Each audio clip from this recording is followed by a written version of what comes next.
Welcome to the Good, the Bad, and the Sequel Q&A. My name's Doug. So the next sequel that we're going to be covering is Psycho for the Beginning. Can't wait to talk about that.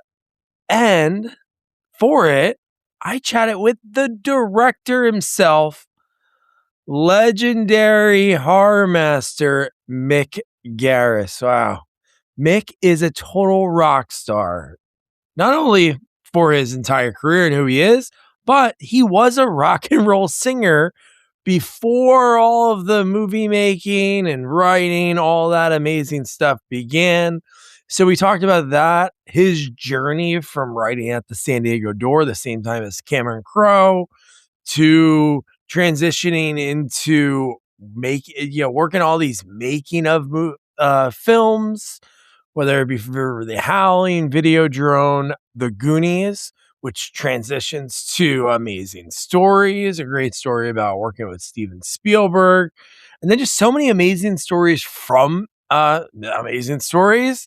It made sense that he worked on that because he has amazing stories from his career, whether it be Batteries Not Included, Critters 2, writing and directing that, being in the Thriller music video, which was a mind-blowing.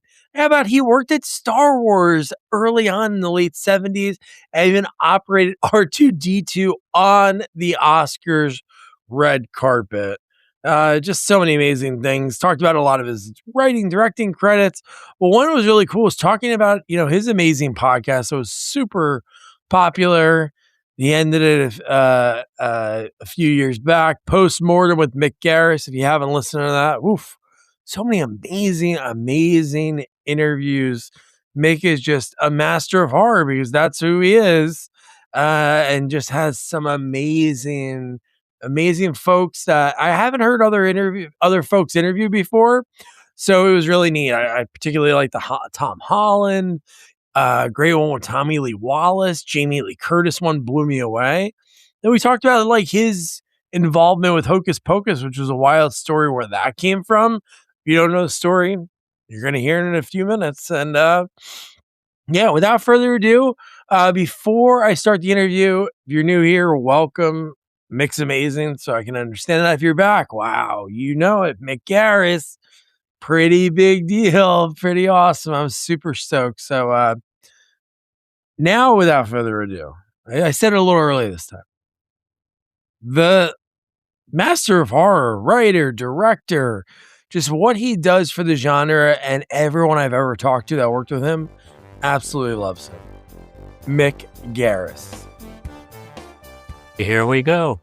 Awesome, Mick. This is such an honor. I'm such a huge fan of your work, and I just you. love finding out about folks like the beginnings, because this isn't a normal career. It's not like, hey, I want to be. It's like I want to be an accountant. You go to school for accounting, you get a job at a firm, and there's so many jobs. But in the film industry, there's not that many jobs. So many people go out for one position.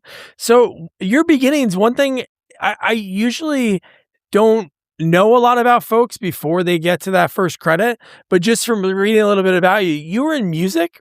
So you were you were a lead singer of a band? I did a lot. I started out writing, doing journalism, music journalism, interviewing people like Janis Joplin and Jimi Hendrix and people like that. Wow. And writing reviews for the San Diego Door, which is the same paper that Cameron Crowe wrote for when he was 15 and I was 17 or 18, something like that. Wow. You guys were there at the same time? Yeah. And Almost Famous is kind of the first third of that is my life as well. So, so very similar, but we went into different branches of the film business. But yeah, I was a singer in a band, a prog rock band, all original music.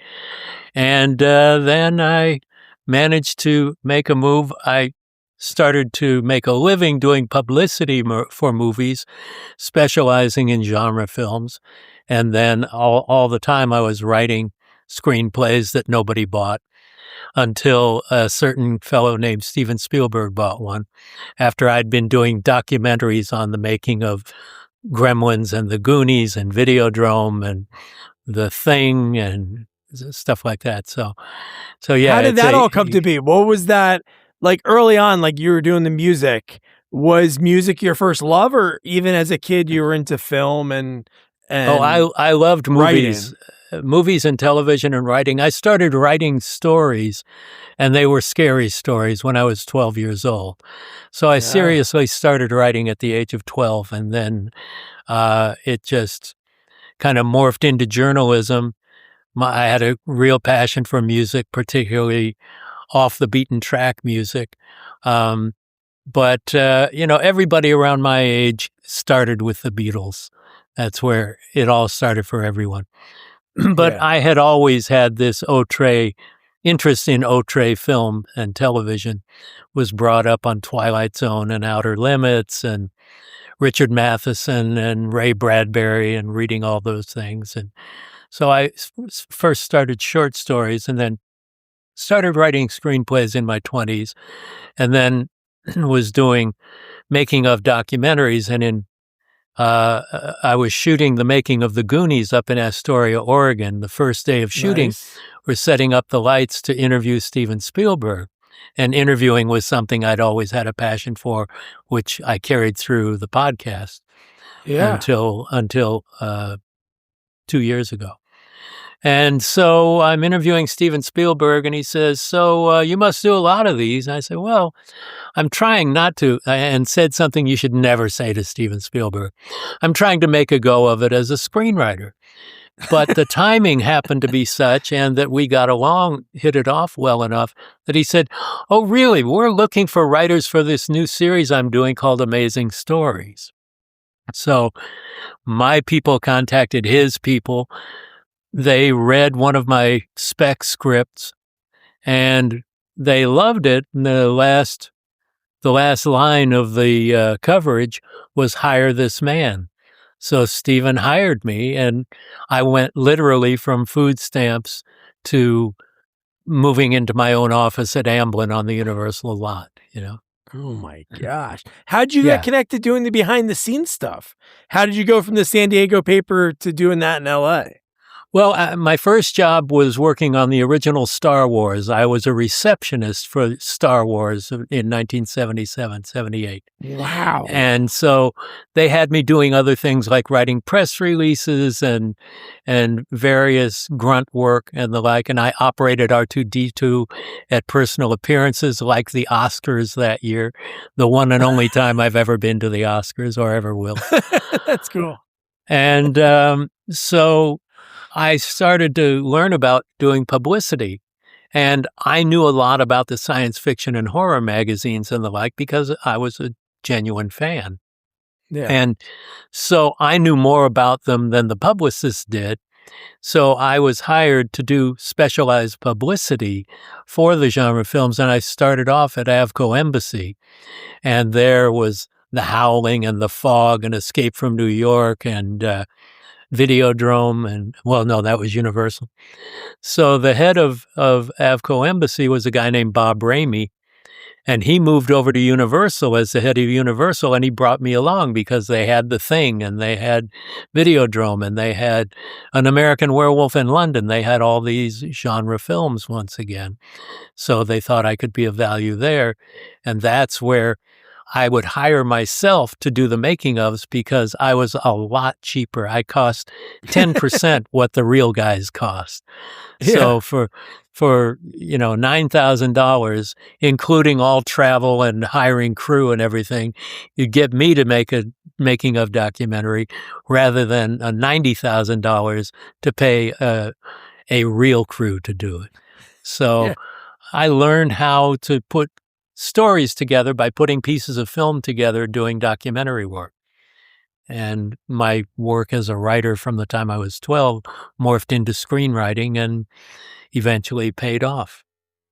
Yeah. And to open your mouth. Like we're in New Jersey now, but we lived in Oregon for a few years. And we took that trek out. We didn't go to Astoria. We went to Cannon Beach. So it was pretty wild to, first of all, just to see like these giant rock formations in the Pacific Ocean, but just to stand where that camera was set up when the pirate ship comes out, it is wild to be there. So that's cool. You're able to be there for those makings of, and you open your mouth, even though you're like, I shouldn't have said that. It worked out. So you get amazing stories. You have an office on Amblin. Steven asked me, so I was able to answer. Yeah, yeah, right. He's great. Everybody I've ever talked to that has worked with him, like Peter Jason worked with him on Arachnophobia. He also did like some stuff on Raiders. And he just had he was like a big kid. And maybe that's why he's so great at what he does, because he sees it through the eyes of a child. Yeah, I mean, I've never had anything but a good experience with Steven. I mean, there were some things that were promised that he wasn't allowed to deliver that I was disappointed by, but those were things that just happened during the course of business as usual.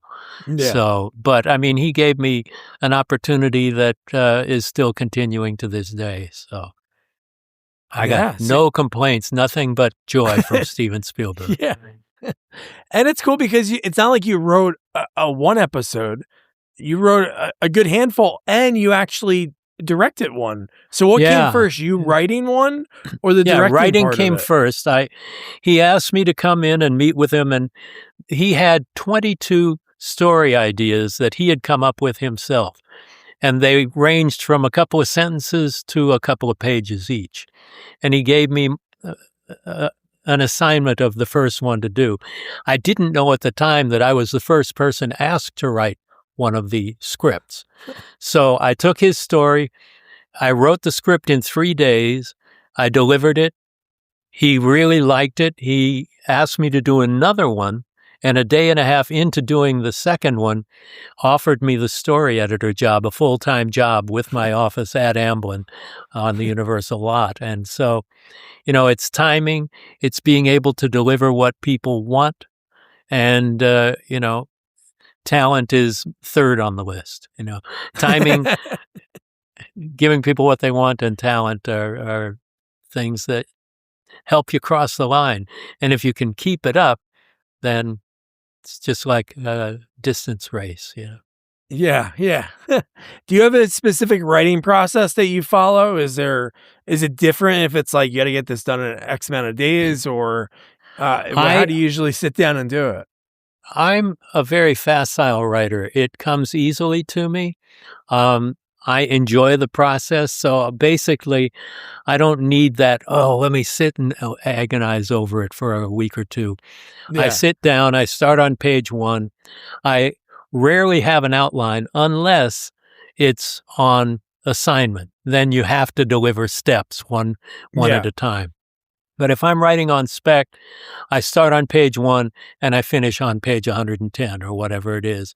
I don't write out of order.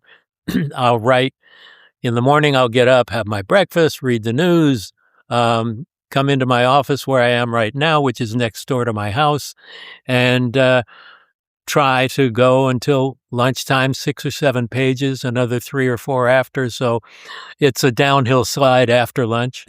And I try and do 10 pages every day. And then, that's in a couple of weeks, I've got a draft. Yeah. Yeah. Was specs, you had a lot of specs that you wrote? Like in the beginning, that was the old way to get people to read your stuff. There's specs, and then you're writing your original stuff. Were there any sequels? Are you still write specs? I still write specs more than anything. And that's awesome. You rarely sell them, but you get better with every script you write, unless you're a hack. But yeah, the sequels were the open door. There was Fly 2 for me. There was Psycho 4. There was Critters 2. So I was big on movies with numbers in the title for a while.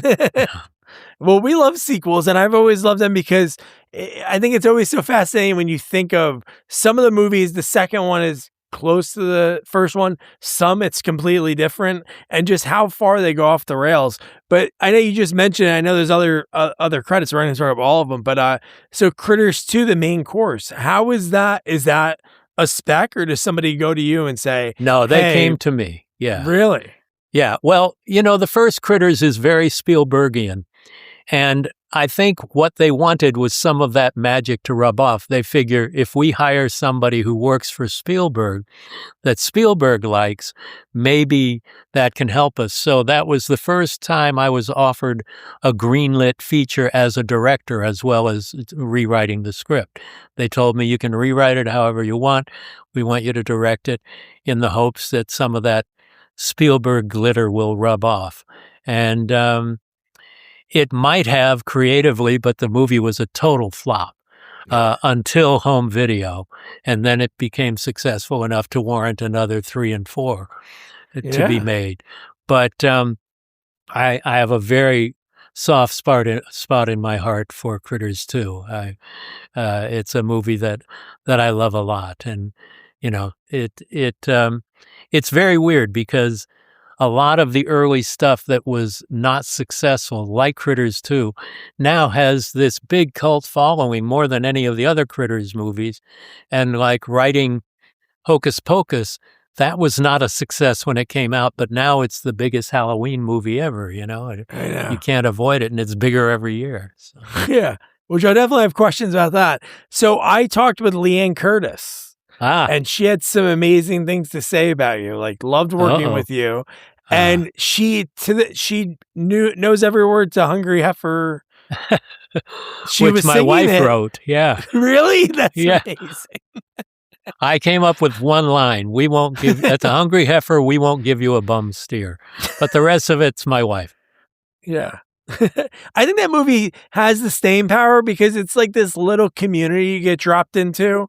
Like you think of like, oh, there's like, you see like, the one cop, then you see the one from the original. And it's like cool because it's like an Easter setting. There's not a lot of Easter horror movies, and just the characters are over the top. And that's what you want in horror. I want to go and I want to like meet a cast of characters, and that's what you get in this movie. The lady running like the daycare who's like drunk. Nana, yeah.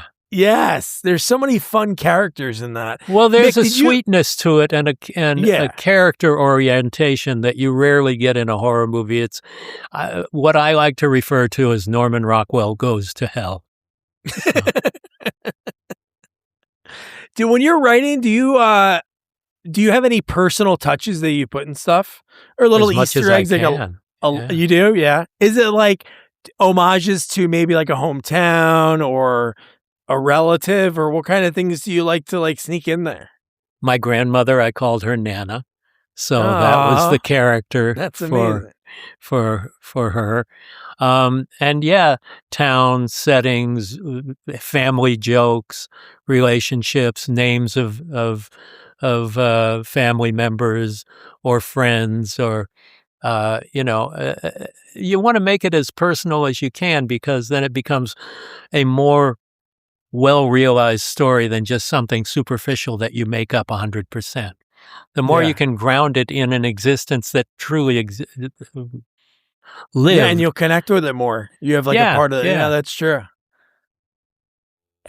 So your wife is an actress too.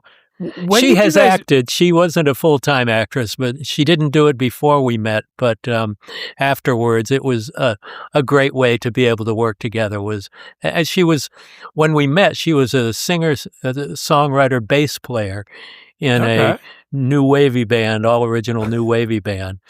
And so she was always a performer. Before that, she was a ballet dancer, but she'd never done acting until we got together. And then we discovered she was good at it. So that's awesome. When did you guys meet? Was it through the music scene or through just being in LA, like music, movie wise? Neither. We met outside of a restaurant in Hollywood, and she knew me from the interview show that I did on the Z channel, which was a pay TV channel here in LA. So she recognized me and said, I'm a fan too of the sci-fi and horror movies, and I watch your show all the time. And so I said, well, I'm listed in North Hollywood at the time.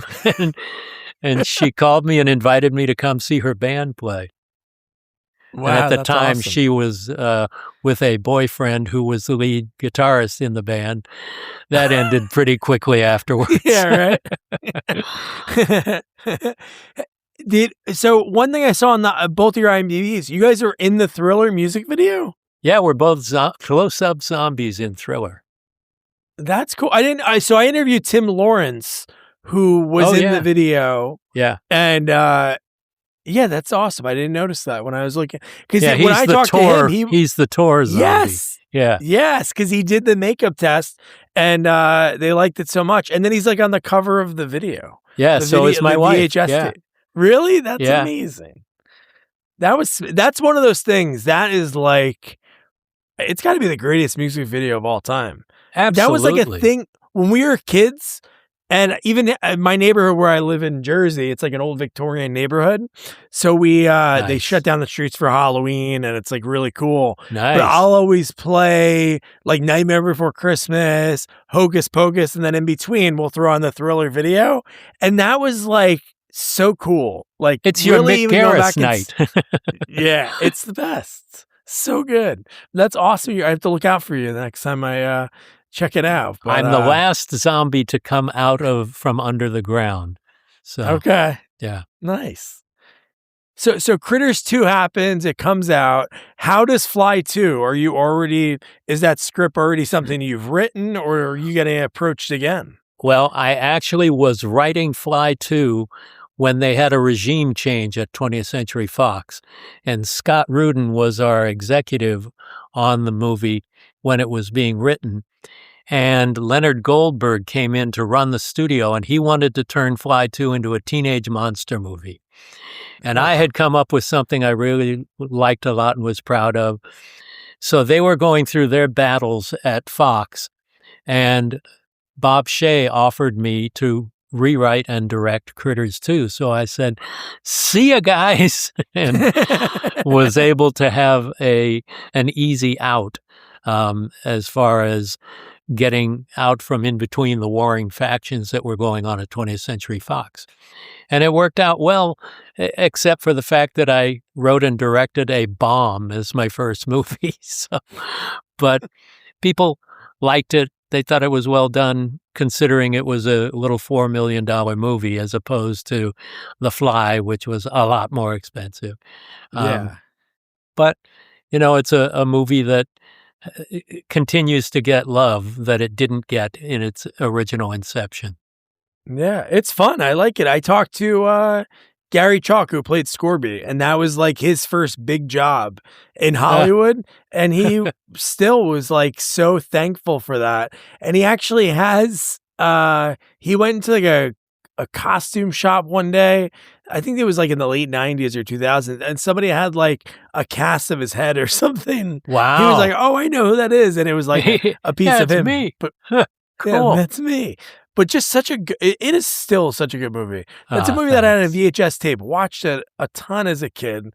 Now, when you watch these movies, so are you throughout the process, or you're at Critters 2, or are you coming on set? Are you being consulted like while the movie's being filmed at all, or no? Well, on Critters 2, I was the director as well, so I was there every minute. And but for like Fly 2 with like Chris Wallace, is he Fly 2 was shot in Toronto. I live in LA. I was not invited to the set. After I did my drafts, Frank Darabont wrote his drafts, then Jim and Ken Wheat wrote theirs. So in general, screenwriters are not often invited to the set unless they're the only writer on the project. And as the first of 4 writers, that was never the case. Although Chris Wallace is a terrific guy, and we're friends, and there was never any kind of antipathy or anything like that. It was a good experience. But once I left The Fly, I was on Critters 2 in L.A. Yeah. Do you watch the movies, especially when there's like rewrites? Because I talked to somebody not too long ago. He was somebody that wrote on, I don't even know what superhero movie it was. Maybe it was like the Green Lantern. It took like all those years to make. But is there something when you watch that movie, you're like, oh, that's something that I introduced, like a character that you put in? Is it ever? Yeah, I mean, it's great. I've only seen Hocus Pocus 2 once. I think it was operating in a different level than Hocus Pocus 1 was. And, I feel a connection to Hocus Pocus. that I don't feel to Hocus Pocus 2. And there will be a Hocus Pocus 3. So I saw that.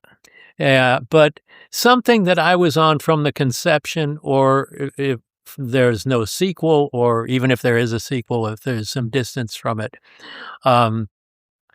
batteries not included, I feel some possessory feelings toward that. And things I've directed in particular, I feel a great sense of ownership. Although you share that ownership with a strong producer like Steven Spielberg, or a strong executive producer and screenwriter like Stephen King. So Yeah.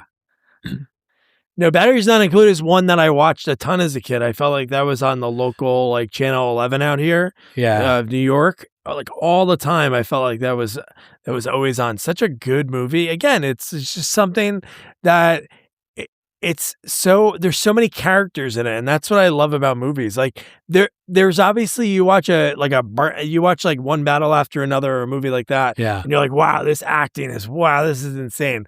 But sometimes you just want to escape, and you just want to watch these over the top characters, and everybody's just giving it their all, and it's just so much fun. That's why I love horror and sci-fi. I feel like you can nail that so much more in that genre. If people are acting that way in other genres, it just doesn't work. Yeah, but I also feel that the closer you bring your horror to real life drama, the more effective it is. Yes. Over the top totally. slasher movies, that's another thing. But I always like to play everything like Shakespeare, to take it all seriously, to have good drama first, and then layered over that, the horror makes it that much more effective. Yeah. No, I agree. So Psycho 4, it's pretty cool. The movies that you're working on or being involved with, that must have been pretty cool, because just obviously what Psycho was, and I think Psycho 2 is one of the best sequels that people don't talk about enough. That second I agree. Psycho is unreal, and it's so cool that there was a fourth one. What was that like, having the opportunity to work on that? It was fantastic and terrible at the same time, because Tony Perkins wanted to direct Psycho 4, but he directed Psycho 3, and it did no business and got terrible reviews. So they ended up doing Psycho 4 for Showtime, theatrical overseas in some territories, but not here. Yeah. But we had the screenwriter of the original Psycho, Joe Stefano. We had Tony Perkins playing Norman Bates, all of that. He was a very challenging actor. He was a guy who would constantly challenge me and he wanted to know that I was setting up something up, not because it was a cool shot, but because it helped tell the story. So he would challenge me all the way through until after the film was done and we screened it for him at the Hitchcock Theater at Universal. He went on and on about how much he loved it and how he thought it was by far the best sequel, and it made all of the hard work really worthwhile, because he's Norman fucking Bates, I know. And it was a great experience, very quick. It was shot in 4 weeks in Orlando, Florida. We opened the theme park with that shoot going on in the background. So it was a great experience. And also, one of the best lines from my worst ever review of anything I've done was, director Garris is to Hitchcock what Peoria is to Paris. So, it's a great insult, but it's pretty clever. Yeah. Yeah, I guess you got to think with somebody like Anthony, but that's like you said, he's Norman Bates. It's probably such an ownership of maybe like making sure that it's done well. But no, that's really cool. I love the second movie. It is so crazy. Like some of these sequels that are way after that I just never watched when I was a kid. Maybe it was just I didn't rent it for the video store. But when we watched Psycho 2 a few years ago for the podcast, I was floored at how good it was. Like, that was 1982. Shock. Yeah. And that was Tom Holland wrote it, and Richard Franklin, who was a Hitchcock scholar, directed it and directed the shit out of it. I mean, they did a great job. I love that movie. early Dennis Franz as the sweaty, like creepy guy. Like he does that. He plays that even as a cop. He's always just annoyed with everyone. And oh, man, you just want to wipe him off, you know? Yes, yeah, exactly. Oh man. And then right after that, so you already had some sort of connection with Stephen King at this point, right? Because you worked on I guess a little bit with The Shining, like The Shining of, right? No, that was the Kubrick film was 1980, and our miniseries was not until 97. We shot it. Okay. I thought you were No, I know that, but when you were doing the interviews for The Shining, that was 80, right? Yeah, I probably did. I interviewed Scatman Crothers on my Z Channel show. Oh, that's what it was. Okay. Yeah, so that was probably 1980, 81. And okay, so the first time you're connecting with Stephen King is on for Sleepwalkers? Yeah, that was the first time we worked together. And they originally hired a different director, and that director started to play with Stephen King's script. And if you're Columbia Pictures and you have a movie written by Stephen King, you want to be able to call it Stephen King's Sleepwalkers. If it's rewritten by a director so that it's not Stephen King's Sleepwalkers anymore, it's not a good commercial decision to make. So they ended up kicking that other filmmaker to the side and inviting me back after I'd already interviewed for it. So I came back. I thought I was just meeting for them, and they said, "So here's the key to your office. It's right here. We're going to move you in." And wait, what? So suddenly I was doing it. Was that the most expensive purchased script at the time? Wasn't there something like that? Like the amount that think the last Shane Black did an Arnold Schwarzenegger movie, The Last American Hero. No, something. Yeah, Last American Hero or something like that by Shane Black. That was the most expensive script. Okay. The Sleepwalkers script was $1.5 million. Okay. Yeah, no, I remember it being like a what seemed like a very large number for a script. So what was that experience like? That was a cool cast that you were able to work with.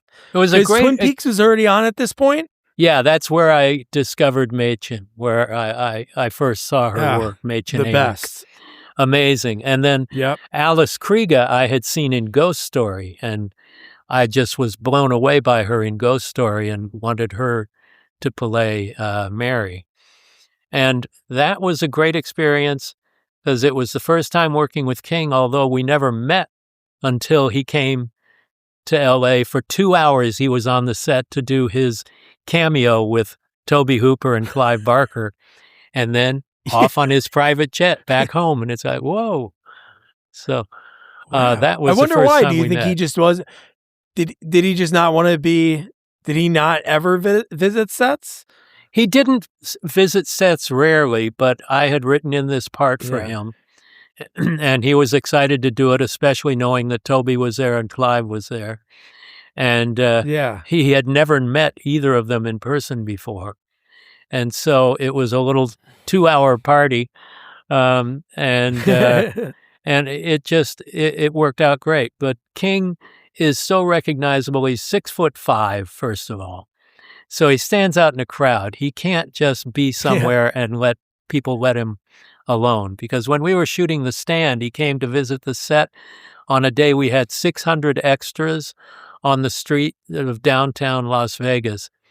Every one of them came right at him. He turned around, went back to the car, took him to the airport, and flew him home. Yeah, I don't blame him. Yeah, I don't either. Yeah. That's pretty overwhelming.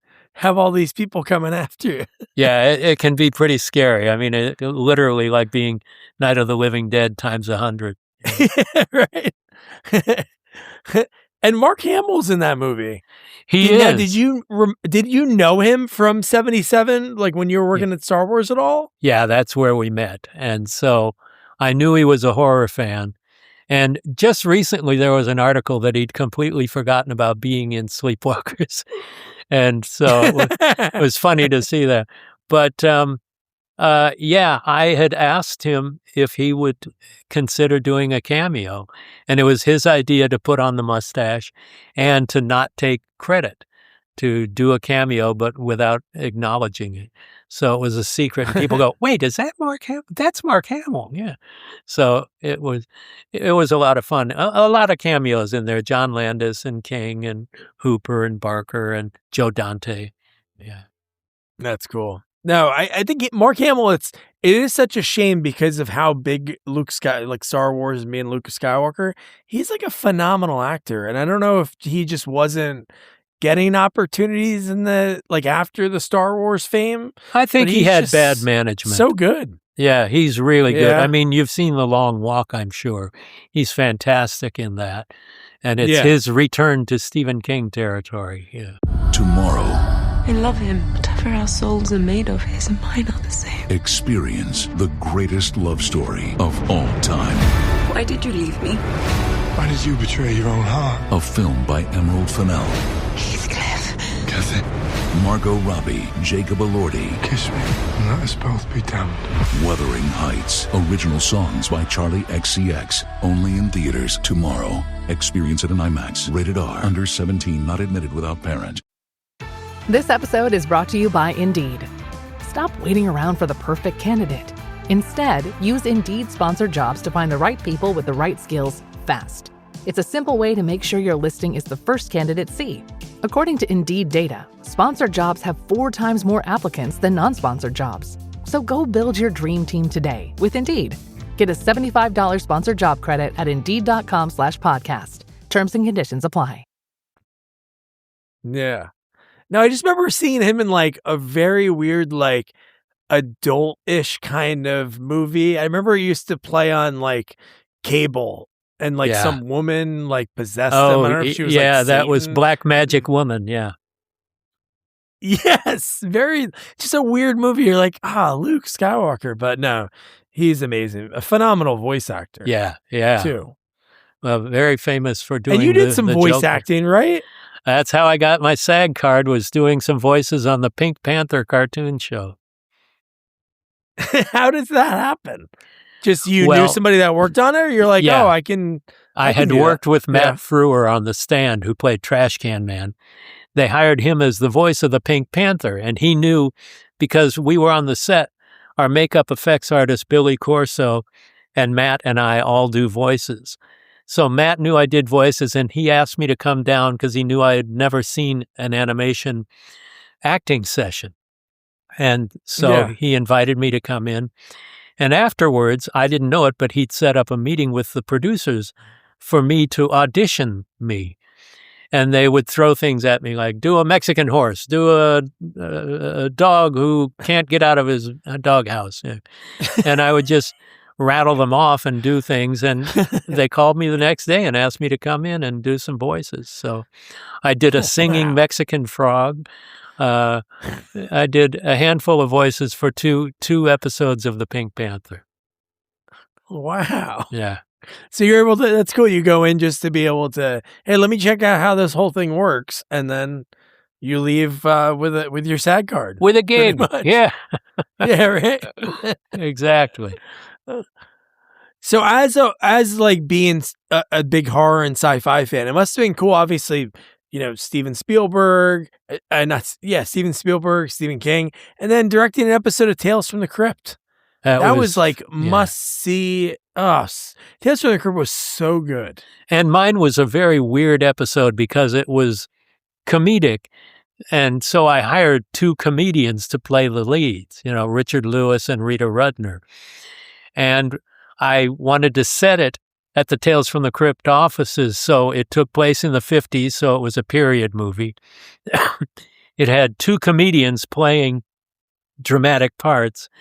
And I switched the male and female roles from the script. I turned them upside down, and Richard Lewis played the part that was written for the woman, and Rita Rudner played the part that was written for the man. So it turned out really, really fun. It was a blast. Very they short. Were fun. Script. Those shows were just so good, and they were just the Crypt Keeper and the intros. Anytime there's like Monster Vision, like with Joe Bob Briggs or Rhonda Shear's back now. Yeah. It's just amazing. Like curated movies, because you tune in for, the Crypt Keeper. Like he was just as entertaining sometimes. And then you get this amazing episode that's done that has either people you already know from TV and movies, or people that in a few years later are going to blow up. Like I interviewed William Sadler, and the way he got that gig was wild because they wouldn't even let him audition for the part he ended up getting. He was asking the casting director, and she's like, "No, we're looking for somebody that's more famous because it's the first episode." Yeah. And he was like, he asked her one more time before he left, and she was like, "No." And then I guess maybe she had a second feeling. She's like, "You know what? Come put it on tape, Billy." And then put it on tape, and then he ended up getting the role, and then and kind of like changed everything for him. Those first three were amazing. Dick Donner and Walter Hill and Bob Zemeckis. Each one of them is a masterpiece. And Bill Sadler had done amazing stories before that. Oh, he did? Yeah. So, but it's also why with Masters of Horror, I chose not to have a host, so that everything would be a freestanding movie and you wouldn't have expectations of bad horror puns and all that. Yeah. You're right. Oh, man. So do you have any, because obviously we don't want to talk about every single credit because you have so many, but do you have a personal favorite that you look back? I know you said Critters 2. That was a big one because that kind of changed the game for you in a way. Do you have any other personal favorites that you directed over the years or something that you've written? Yeah, I have favorites for different reasons. The Stand was seen by everybody, and it was a huge success, the highest rated miniseries in history. And you never get the chance to reach an audience like that. The Shining miniseries, I think the filmmaking is even better in that because it's more contained and not all over the map. And then a little movie, another Stephen King adaptation that was just a 30-page short story that I turned into something very personal, and another period movie was Riding the Bullet. So that one's close to my heart because it's dedicated to family members that I lost. So different reasons for loving the different projects. So yeah, no, I'm sure. Yeah. So now the one movie that I've seen just a million times is Hocus Pocus. How does that come to you? Is it just your love of horror and like witches? Like, how does that story come about? Well, I've always had a passion for those stories, but the producer, David Kirshner, came up with this story to tell his young daughters as a bedtime story at Halloween. Then it got published in the Muppet magazine. And then he had written An American Tail, which was an animated movie for Amblin for Steven Spielberg. Yeah. At the time, I was writing for Spielberg for Amazing Stories. So David and I met, realized we had mutual love for the genre, mutual love for our work for Steven Spielberg, and he thought that I would be the right guy to turn it into a screenplay. So that's how that came about. And then we had a lot of fun creating together, and I would go off and do pages and write Billy Butcherson, create that character, some of the ideas and the like. And then it languished for years. There were 11 other writers on it after I left the project. Oh, my God. Nobody thought it was ever going to go until they attached Bette Midler 8 years later before they got a green light. So I was the first out of 12 writers. Oh, so this is right at Amazing Stories. So this is 84, 85 that this first starts? Yeah, 93 is when the movie was made and came out. But it was 8 years before that I wrote my 2 or 3 drafts. And do you get a call, or how does that he reached out to you? David reached out to me.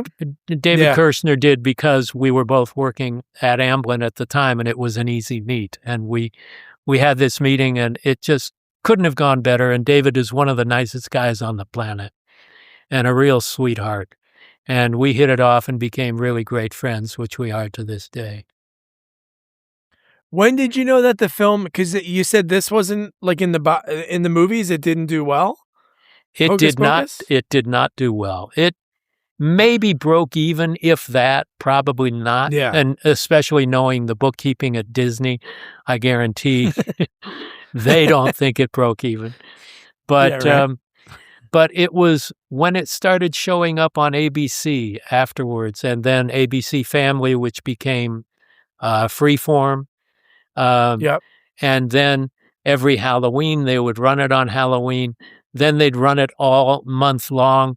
Every day of October, they would run. And then on Halloween Day, it would run 12 times in that day. Oh my God. So it's still getting bigger every year. It's amazing to go out on the street and see little girls in their Sanderson sister costumes and the like, It's kind of a phenomenal feeling knowing that you've struck a chord around the world with something like that. Yeah, that's nuts. I remember always having it, maybe because my grandma loved Disney, so she would always buy like the VHS tapes. But I always remember watching it. So I never thought of like almost like the Christmas Story. How that got big. It was just like I talked to Scotty Schwartz and he told me that a woman that worked at Turner, like the assistant, said, "Oh yeah, my kids love this movie." And then they were like, "Oh, we can get this for cheap." And they were able to play it on Christmas. And it like, obviously, I don't know if the actors saw a lot of it, but or how that works sometimes. But that's truly amazing because it is such a good movie, and it's great world building. Movie. Like, we went to Salem for our baby moon before my daughter was born. My wife wanted to go up there, and we went up just before Halloween, and it was just so cool to see some of the places from the movie. And just the whole vibe was captured perfectly of when you're there on foot and when you're watching the film and just the people in it. It's kind of crazy to think that the movie didn't like you said, like broke even. The people in the movie are pretty amazing. Like the entire cast, even some of the cameos are just so good. No, they did a great job of it. And, I went to Salem to scout the city before I wrote the script. Oh, and wow. every year for like 6 years in a row, my wife and I went back to Salem to celebrate Halloween there because they have a huge 11-day celebration that climaxes on Halloween night with a candlelight vigil on Gallows Hill with all of the witches of the city. And there are more witches in Salem than anywhere else on the planet. So they all had their candles walking up to the Gallows Hill where all the witches were killed. So good. And then one of the guys, the guy who plays Ice, just got married there. Yeah, that makes sense. Which is awesome. That's so cool. Yeah, Ice is not such a popular word right now, though. No, I know, not at all. But yeah, now that cast, Laura Birch, like every guy my age, Vanessa Shaw, everybody loved her. Everybody reached maturity with Vanessa Shaw. Yeah. Yes. And Omri Katz is somebody too. You would think like, oh my God, this kid should have been just, again, some people just don't want to act anymore. For or however else it works. But like I saw him in that, loved him in that, and then he's in Erie, Indiana with Joe Dante. Yeah, exactly. Which is like one of the greatest shows. Great show. Yeah. But no, it is cool with the way they do these Comic Cons nowadays, because I don't think people maybe felt the love, like you said, like when this movie came out, or even just there was no social media back then. Maybe if somebody saw you on the street and, hey, Mick, I loved Sleepwalkers or something. Yeah. But these cons are kind of a good thing to be able to connect with fans, and people can really feel, especially some of the actors in some of these movies, to really feel the love. Especially them. They go to the cons all the time together. And I'm true. like, that's so cool. And it gives them a career that they might not have had otherwise, too. Oh, 100%. Yeah. Because people are wanting to buy, people go to these things. They're very popular, and they give people, get some money to subsidize some of this, these acting royalties that are very different than they used to be. Yeah, they shrink way down, especially in terms of streaming. You rarely see any of the royalties. Which is terrible. Yeah. Like when you think about it, actors like I helped Larry Henkin, who's a character actor, like write his memoirs, and he was just telling me like it was great for a while. Like it was like, hey, from all these credits I have in the 70s, 80s, 90s, like things were, but it makes it like, all right, these cons are something that can really help out, or doing like cameos. Like he does cameos Definitely. as Yeah. Mr. Heckles. But no, that's so cool. Now when that movie like gets going on like Freeform, ABC Family, like that, did you ever write a sequel? Like after this movie came out, did you No. have some kind of story in mind, or in your mind of where you would take it? I figured doing it once was enough. You know, if they Yeah. had come to me for the second one, I would have thought about it. But they very specifically wanted a female writer and a female director. They wanted a female sensibility. And I understand that, and more power to them. And Yeah. been there, done that. You know, I'd rather not take the chance that I'm going to fuck it up, you know? Yeah. So we have this tremendous following, and I don't want to be the guy who wrecks it, you know? Yeah. But no, it is, again, I think when it comes to sequels, like any movie that comes out, some people are like, oh, why are you making a sequel? Yeah. Even the movie's bad, it gives people an opportunity to look at maybe the original and be like, hey, you know what? Let me check that out. Even like I see people talking about the Burbs TV series. I'll still check it out. The Burbs is one of my favorite movies of all time. Yeah, so I can't wait to see what they out. did. I can't wait to see what they did with it. Yeah. Yeah, that like the Burbs, honestly, it's like Critters 2. You get like dropped into this world of like these characters, and you're like, this is real. Like I live in a small town where I'm at in Jersey, even where I grew up, there's characters. But here it's like, because I don't know a lot of people, because we've only been here like 6 years, but like everybody's like, there's so many characters in this town. Yeah. And it's just like when you watch these movies, like you have that annoying nosy neighbor, and like it gets captured so well in films like Critters 2 and like the Burbs, when you get dropped into this world and you're like, phew. Yeah. I love the Burbs, and I love everything Joe Dante does. Yeah. Yeah. Jersey guy. He's a Jersey guy. Yeah, he is like indeed. Northern Jersey, and I think they named the theater. He used to go to like the Wharton movie theater, but yeah, another guy, like so many amazing credits that he has had over the years. So when you started the podcast, obviously you have the interviewing background.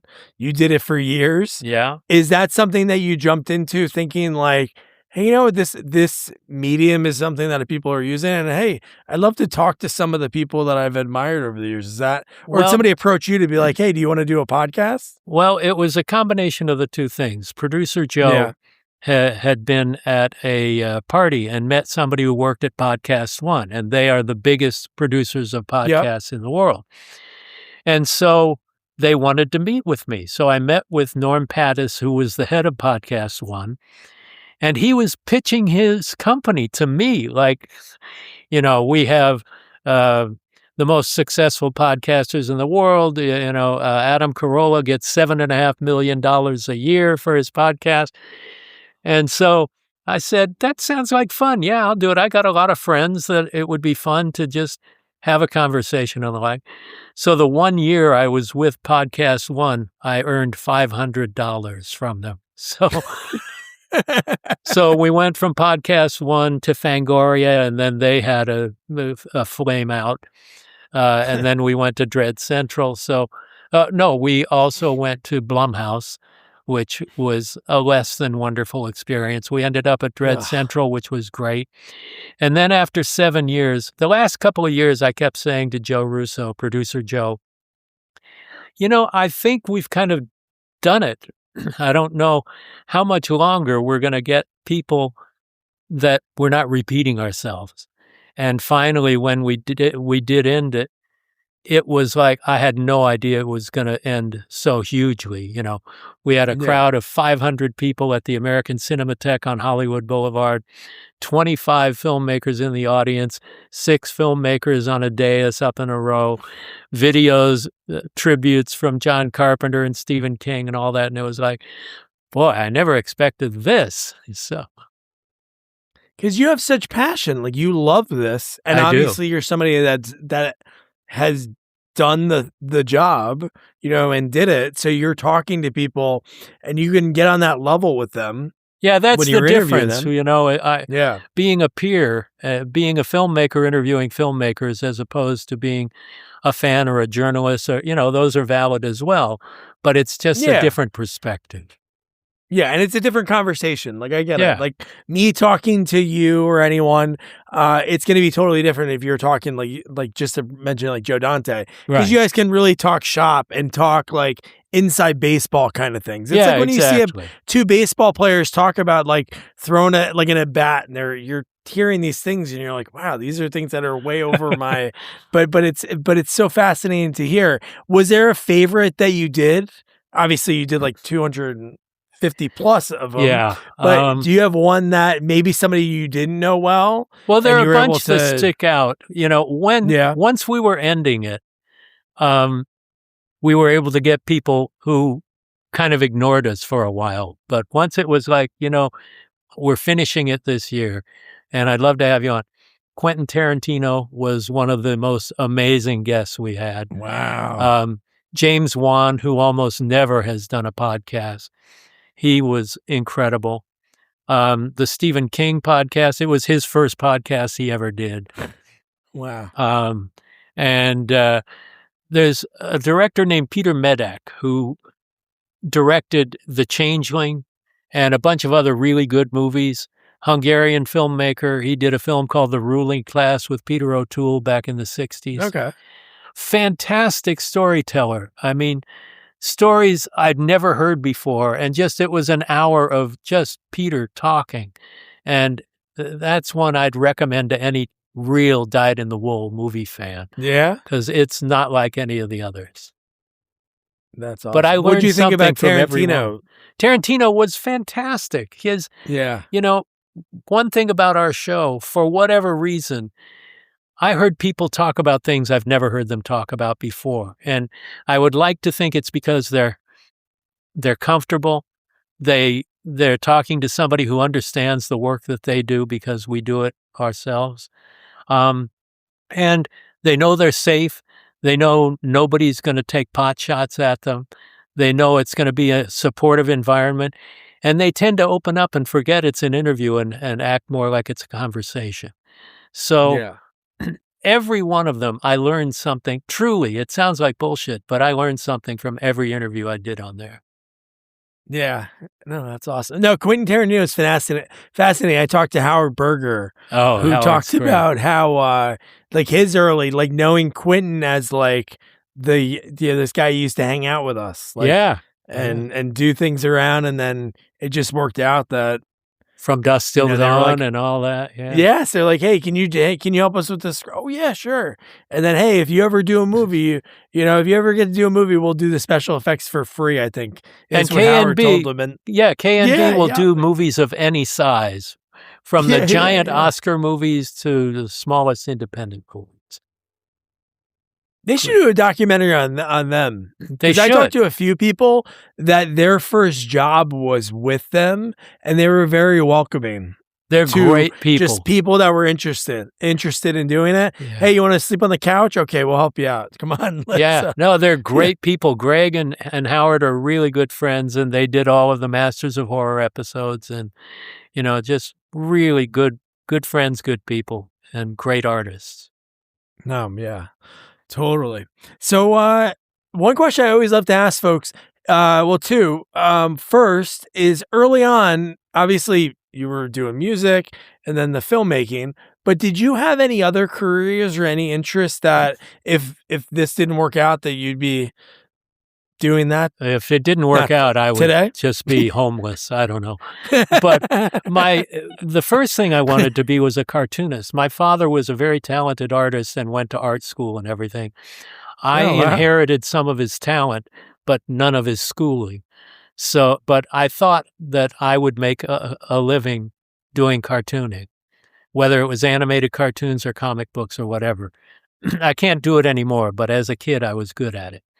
So that was the thing I thought I would do. And then writing was something. I started writing short stories, and I have ended up writing several books. So, I've done a lot, but I really thought I was going to be a rock star. Yeah. Is it just get to the point? Because I've talked to a lot of people that are rocks. You probably it's Landis's buddy, Peter Bernstein, Elmer Oh yeah, Bernstein's Peter son. did the music for my first directing job. Really? Yeah. Yeah, Peter was really cool. And it was just really neat because obviously his work is phenomenal for his career. Yeah. But my dad loved, like, no joke, Mick, my dad's favorite movie of all time was The Great Escape. So talking to Peter and just telling him about, like, my dad had like when DVDs first came out and they didn't have like any really features and they kept just repeating the music. So on the main screen, it was just the dun dun Elmer dun, Bernstein dun, dun, score. dun. Yeah. Yeah. But, Awesome stuff. yeah, no, it's just so cool to be able to, I don't know where I was going with that, but yeah, no, Peter was awesome. So look at that. That's a cool connection that, but yeah, no, he was he was like, yeah, man, I'm going to be a rock and roller. And then it was like, yeah, this isn't working out. No, it's a lot harder to do that than people think. Yeah. Yeah. And especially that scene, right? I'm sure in San Diego, LA, that whole area was probably such a, like, so much fun, but there's probably so much competition. It was a blast, but one of the greatest things we did was we opened for the Kinks once, and that was phenomenal. Yeah. When was the last time you did anything musically, or did you put it on the shelf? And I did, but a couple of months ago, there's a group called Lovecraft, LVCRFT, and they're made up of very successful songwriter-producers. And their side gig is doing horror music. And so they've got a greatest hits album coming out later this year. And they asked me if I would sing on it. And so I think they expected me to just do talk singing or something. Because a lot of actors, they would have them on there and they would they're not really belting out a song. But I belted. And it'll be out later this year. So it's the first time I've been in somebody's recording studio in many decades. So wow, it kicks. Was it like riding a bike? Were you able to get to sound the way you were like, I got there. Did you shock yourself? I did, because I didn't expect to get there because I hadn't done it seriously in a long time. But I also brought in Robert Rodriguez to play lead guitar on it. So it's a really cool song. That is cool. And I hope it's I'm like not telling. Horror and rock and roll is like a connection, right? Oh, absolutely. You think about like Tommy Lee Wallace. Yeah. John Carpenter. Isn't it funny? Like there's so many, there's so many people that are like, Bill Malone. I guess it is rock and roll, right? Yeah, absolutely. And filmmaking's breaking rules, right? That's rock and roll is the horror of movie world, Yeah. And the last question, Mick, and this has been awesome. How about like in your career? Because there's never you never think of moments sometimes when you're in them. Did you ever keep mementos from things you worked on? Like early on, you were like, "Hey, this might be something that working at Star Wars office or Spielberg, Amblin." I have a Darth Vader mask over here in my office from '77. When you worked there. Yep. That's awesome. I have Mother sitting in my director's chair right opposite me from Psycho 4, the 1 year dead mother.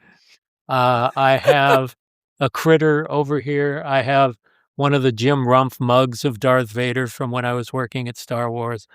And I have one of the topiary lions from The Shining out in front of my office. Oh my God. Yeah. So you just always thought about, this might be something that I want to, have that memory. Yeah. It's cool. Worth it to me. I don't care what it's worth on eBay. It's worth it to me. Yeah. Yeah.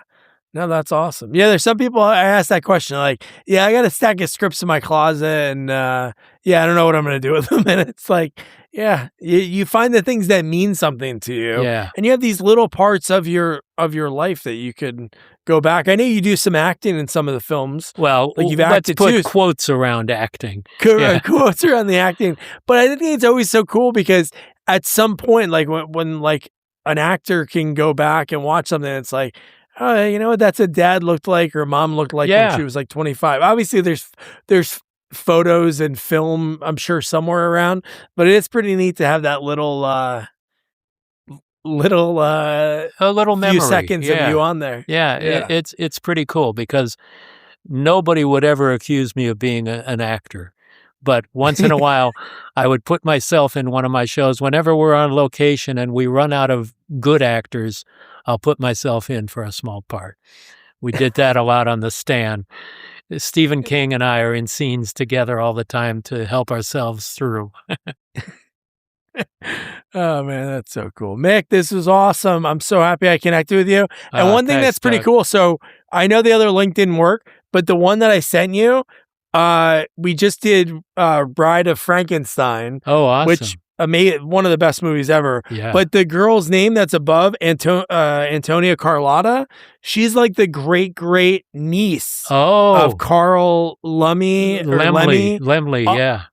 Yes, of that family. And she was able to let me know some wild, like she loves the history of her family. So she was talking about like some cool behind the scenes stuff.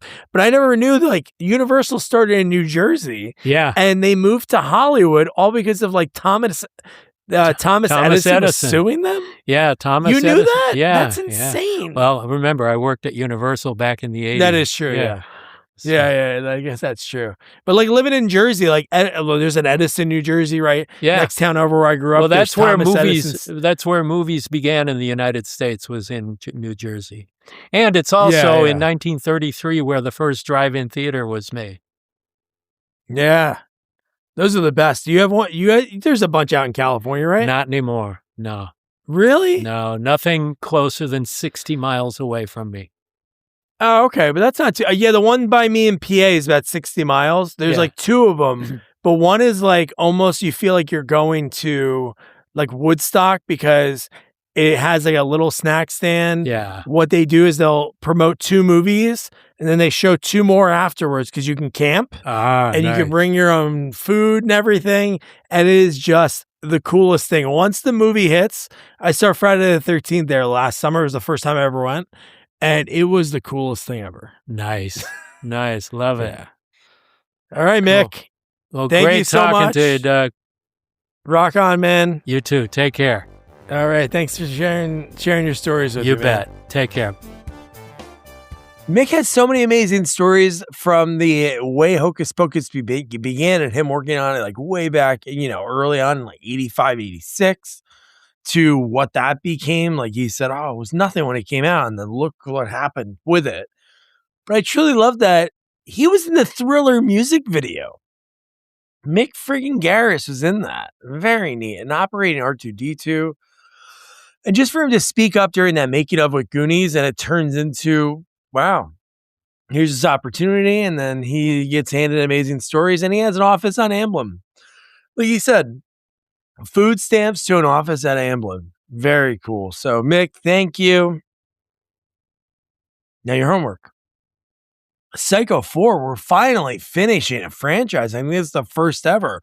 We covered 2 and 3 back-to-back. I think it was in October of 2024. And then this is perfect. Not only are we covering somebody that worked with it, Mick did have some cool behind-the-scenes stories from it. So I can't wait to watch the film and through that lens of how it was kind of a difficult shoot, because obviously this is, Norman Bates. This is, his character, you want to make sure that you get that right. And the fact that he was able to, this really kind of blew him away. So I totally get it. So Anthony Perkins, a legend. It's so near and dear to our heart. So I understand it a bit. So don't forget to review, rate, share our podcast. Follow us on all social media at Sequels Only. And don't forget to check out our website, sequelsonly.com. Good night. Good night. Good night, guys.